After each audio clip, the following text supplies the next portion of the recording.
morning. So great to see all of you.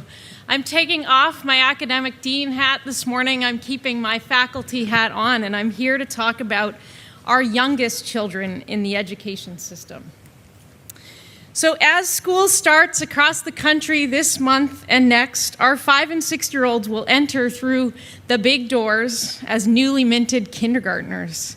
And as they get off those buses and clutch their parents' hands through the busy hallways, what unites them is their collective energy, their potential. What divides them are their experiences in the preceding 60-plus months of life. The learning experiences they did or did not participate in. For 4 out of every 10 children in the U.S., kindergarten marks the first time they will be enrolled in a formal education setting.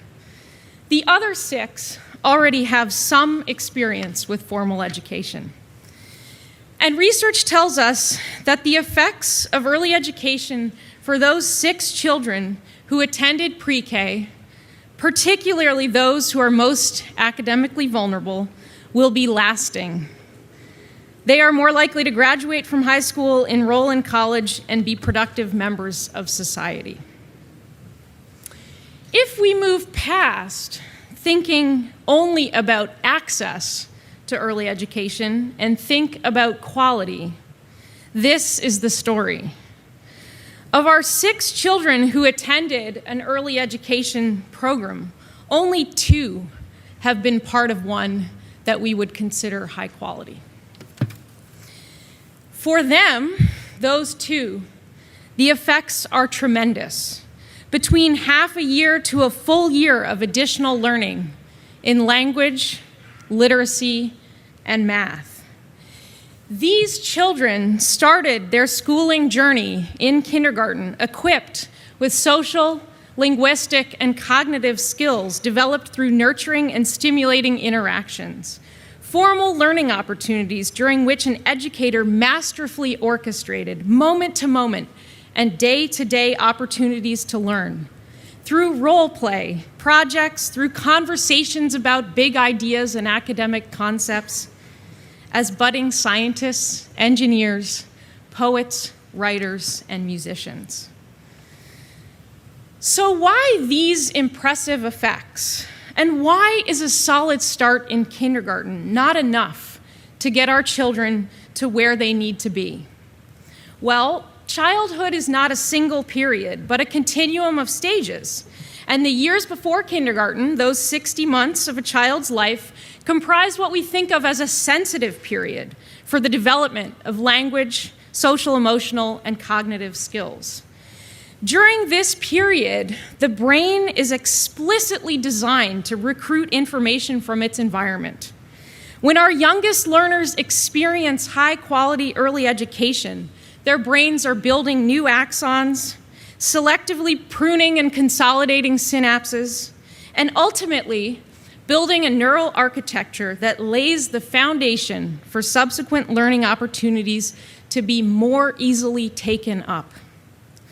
So for children without that really strong start in those first 60 months, there's a very steep learning curve at kindergarten. The weaker initial foundation, one where early developmental and neural pathways are not yet fully optimized, makes taking advantage of learning opportunities in kindergarten and beyond less efficient. It also makes learning the social world of learning at school harder to navigate. So for many, this weak beginning means costly remediation for the individual and for the system, for society. So if children only get one chance to begin their educational trajectory with the strongest start, and we know that high-quality early education provides a powerful boost, yet is only a reality for about 2 in every 10 children, how do we advance the field? In my own research and policymaking, I'm focused on 2 issues. First, narrowing the gap between what we know and what we do. That's not a new story in education. And second, generating new research, new science to match today's context. Early education is generally an untapped lever for reducing educational inequalities and promoting optimal learning. Preschool is not yet a part of our system at scale. We don't yet have an infrastructure to make universal pre-K an option. Instead, it's piecemeal, and access to quality is just too tied to family income and social capital. We spend very, very few public dollars on early education, yet in policy terms, we know that if the system is to be more effective and efficient, we will necessarily have to attend to children in their earliest years. So to that end, from my point of view, the growing federal, state, and community momentum around increasing those learning opportunities before kindergarten is very heartening. But we are going to have to simultaneously expand and improve. Quality and access are not yet synonymous, and this current system is not yet coordinated by and organized around the science of early learning and development. And of course, as we know, most programs are characterized as low quality. So getting to quality at scale is going to be a challenge, just as it is in many other domains of education. But here at the Harvard Graduate School of Education, we are addressing these challenges and questions head on. In July 2016, Stephanie Jones, a faculty colleague, and I launched what is the Saul Zantz Early Education Initiative. It's a transformative strategy for the field with 3 components, together designed to attend to the pressing needs of today's children, especially those who are most vulnerable, and to attend to very pressing questions that are impeding advancement. First, through a large-scale population-based study of early learning, we are bringing the science up to date to match today's population, answering unresolved and pressing questions about children's development and effective educational experiences. This is generally a field that has relied on the science of 40 and 50 years ago to inform its advocacy. So drawing on methodology and public health research, the early learning study at Harvard is a population-based study, but at 2 levels. The study starts with a representative cohort of 3- and 4-year-olds from across the state of Massachusetts, and also includes a representative sample of their types of early education and care settings, from formal to informal. Now, a year in, over the next 4 years, we will continue to document and describe the children's daily environments, from home to preschool to elementary school.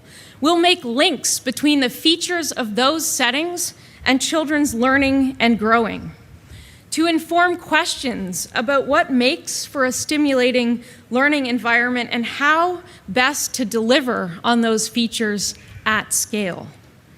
We will also find out what we can really expect from early education and to tackle head-on with the right methodology this idea of quote-unquote fade out. One of the terms and issues that frankly bothers me a whole lot. We don't ask those questions of other grades. We don't ask about the value of 4th grade in comparison to 6th grade, but we have long asked ourselves, is pre-K worth the investment? As a second strategy to transform early education, we have also launched the Professional Learning Academy, where educators and education leaders participate in executive education. To date, we have served about 750 participants through in-person and online opportunities.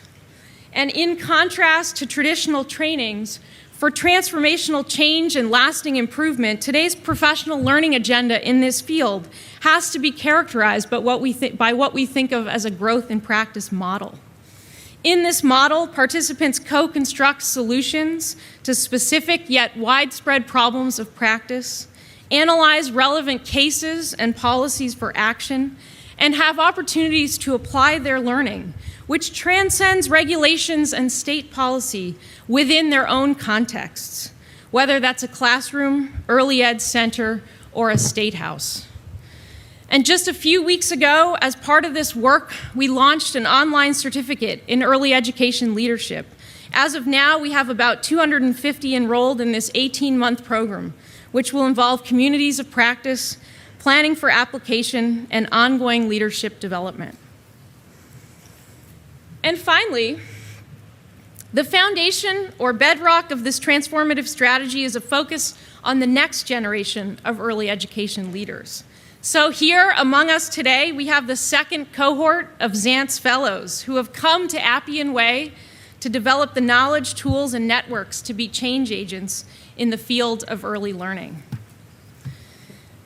With this, I invite those of you with an interest in early childhood education and in systems level reform to use your creativity, your energy, and your commitment to help us support early education in the U.S. As you begin your graduate studies at Harvard, the field is ready for you to contribute. It's a really exciting time, and it's a crucial effort for children and for society. Thank you.